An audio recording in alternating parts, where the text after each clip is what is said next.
Good afternoon. My name is Pastor Joe Matos, and here is week 3 of our weekly encouragement devotional that I started so we could share with each other, share our praises and prayer requests with each other, learn and be encouraged in this time of pandemic. Now, this afternoon, I want to talk about the Israelites of the Old Testament and how they spent over 200 years as slaves in the country of Egypt. Now that is a long time. That's generations and generations of people.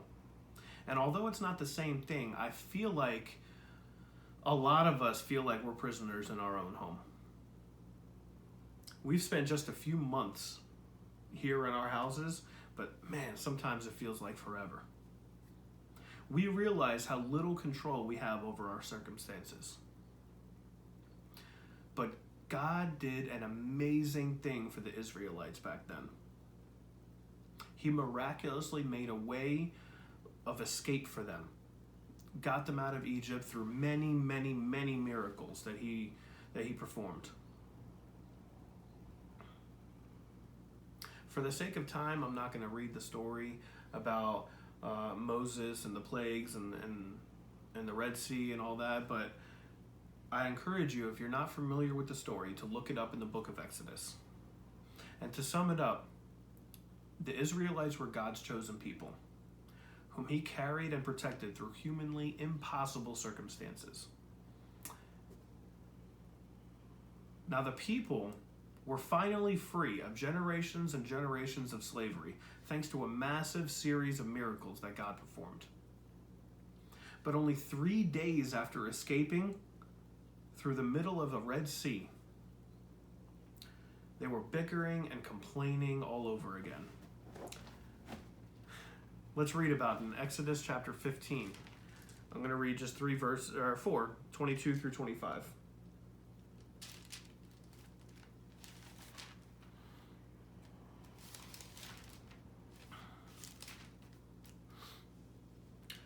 Then Moses led Israel from the Red Sea and went into the desert of Shur.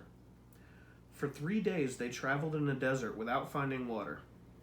When they came to Marah, they could not drink its water because it was bitter. So the people grumbled against Moses, saying, "What are we to drink?" Then Moses cried out to the Lord, and the Lord showed him a piece of wood. He threw it into the water, and the water became fit to drink. Another miracle that the Lord performed for the people of Israel. But you see, just 3 days after being led miraculously out of a place where they were slaves for hundreds of years, the Israelites were unhappy and ungrateful people. Still, the Lord provided a way for them to have clean water to drink. Did they really think that the Lord would go through all of that trouble to get them free, only to have them die of thirst in the desert? I'm not sure they were thinking very clearly at all. But maybe sometimes we don't either.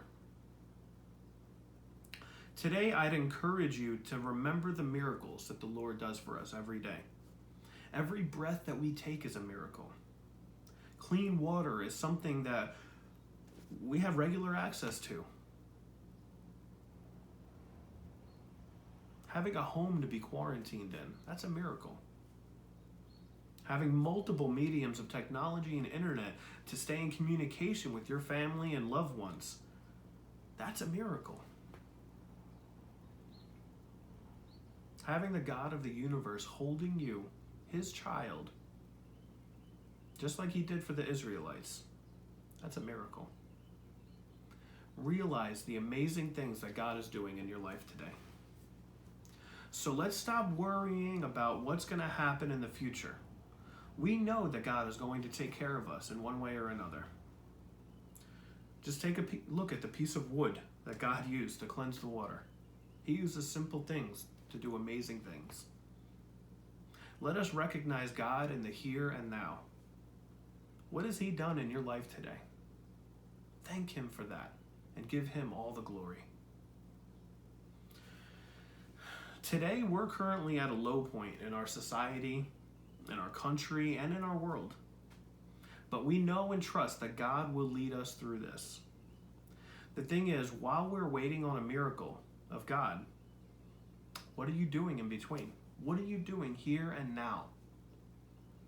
What are we doing to prepare ourselves now for the blessing that's coming later? I'd encourage you to love one another.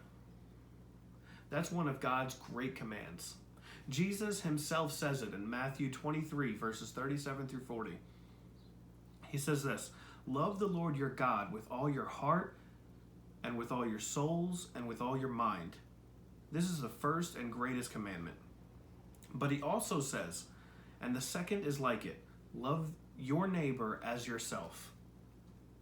Love God, love people. It's as simple as that. Let's stop focusing on the doom and gloom of this pandemic and start focusing on first loving God, then loving all people. Stop bickering and complaining to God and appreciate the fact that He provides you with the blessing of life. Now use His blessings to be a blessing to somebody else. Start focusing on people. Did you contact anybody that you care about in this past week? Did you contact everybody that you care about in this past week? If not, it's not too late. Let people know that you love them. Slow down and enjoy life, God and His beautiful blessings. Don't miss out on the miracles of today while you're worrying about what's going to happen tomorrow. And as always, I'd like to invite you to like, comment, share this message, subscribe to this YouTube page. I'd love to connect with you and share praises and prayer requests. I'm praying for the people of Lower Bucks County. I'm praying for the people of Pennsylvania, of the United States, and of the world. You are loved. Blessings to you all.